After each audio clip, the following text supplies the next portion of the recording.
हाँ तो नमस्कार दोस्तों। मैं विपिन पांडे, आपका अपना channel zero to hero classes में मैं आपका स्वागत करता हूँ। आपको पता है कि मैं आपको पारिवारिक भाषाएं पढ़ा रहा हूँ इस टाइम, यानी कि भारोपीय परिवार की भाषाएं पढ़ा रहा हूँ। तो आज मैं आपको इसके मैंने आपको पिछले वीडियो में भारोपीय परिवार की भाषाएं कुछ बताया था। आपको बताया था कि सतम वर्ग और केंद्रुम वर्ग के में कौन कौन सी भाषाएं होती हैं। आज मैं आपको इसके आगे बताऊंगा। आपको मैं क्या बताऊंगा कि प्राचीन भारतीय आर्य भाषाएं, आर्य भाषाएं कौन सी भाषाएं होती हैं, इन भाषाओं के अंतर्गत कौन कौन सी भाषा आती है, इन भाषाओं में किस किस चीज की रचना हुई, ये सभी मैं डिटेल से यानी विस्तार पूर्वक आपको समझाने वाला हूँ। तो ध्यान से देखिएगा दोस्तों। मैं आपको आज बताऊंगा भारतीय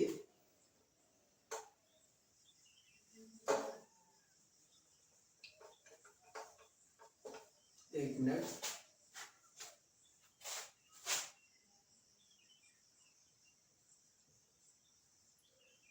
भारतीय आर्य भाषाएं। हाँ तो मैं आपको बताऊंगा कि भारतीय आर्य भाषाएं। अब आप सोच रहे होंगे कि एक मिनट दोस्तों।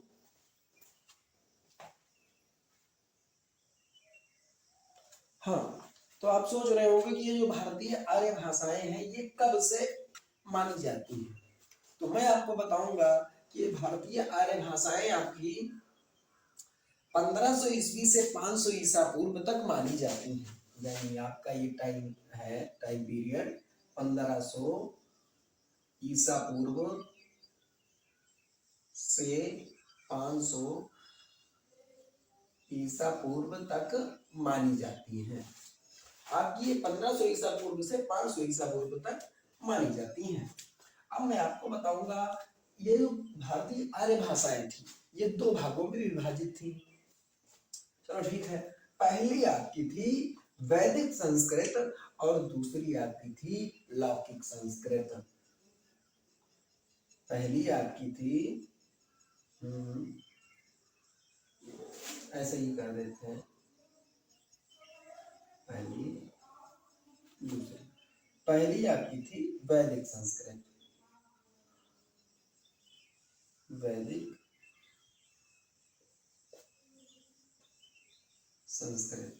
दूसरी आपकी थी लौकिक संस्कृत, लौकिक संस्कृत। हाँ तो पहली आपकी थी वैदिक संस्कृत, दूसरी आपकी थी लौकिक संस्कृत। चलो मैं आपको बताऊंगा कि वैदिक संस्कृत में किस किस चीज की रचना हुई। वैदिक संस्कृत में आपकी आपकी मुख्य रूप से 3 रचना हुई, जिसमें संहिता, ब्राह्मण और उपनिषद। इसमें पहला था संहिता, दूसरा था ब्राह्मण, तीसरा था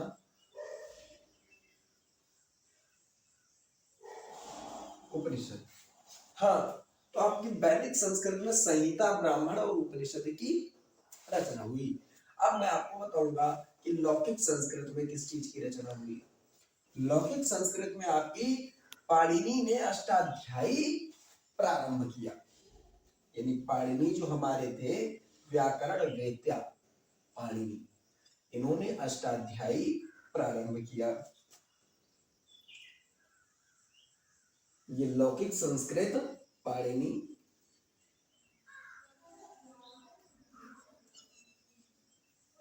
की अष्टाध्यायी से प्रारंभ हुई। हाँ तो मैंने आपको बताया भारतीय आर्य भाषाएं 1500 ईस्वी से 500 ईसा पूर्व।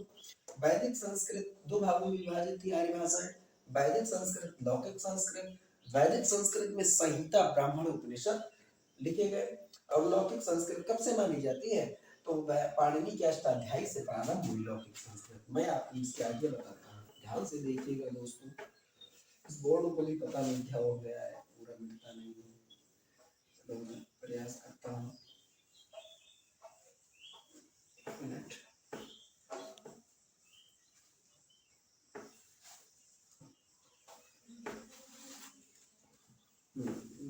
एक मिनट दोस्तों बस। हाँ, तो मैं आपको इसके आगे बताऊंगा। अब आप सोच रहे होंगे जो संहिता होती है, संहिता, मैंने आपको बताया संहिता, तो मैं आपको बताऊंगा संहिता के अंतर्गत क्या क्या आता है। संहिता, संहिता के अंतर्गत आपका पहला आएगा, संहिता के अंतर्गत मान लीजिए आप चारों वेद आपके आते हैं, वेद आपके आते हैं संहिता के अंतर्गत। पहला आपका आएगा ऋग्वेद, ऋग्वेद, दूसरा आपका आएगा यजुर्वेद,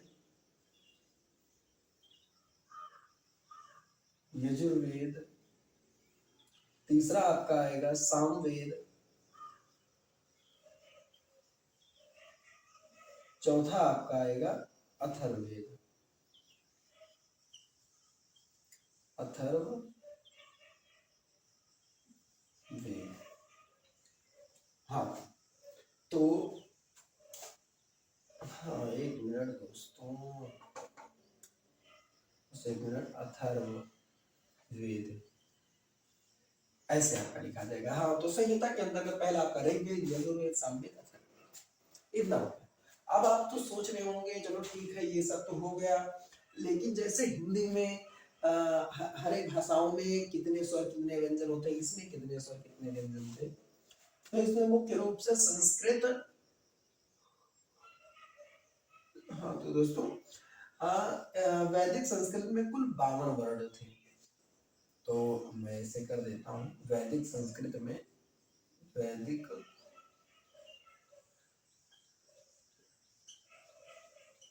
संस्कृत में कुल 52 वर्ण थे।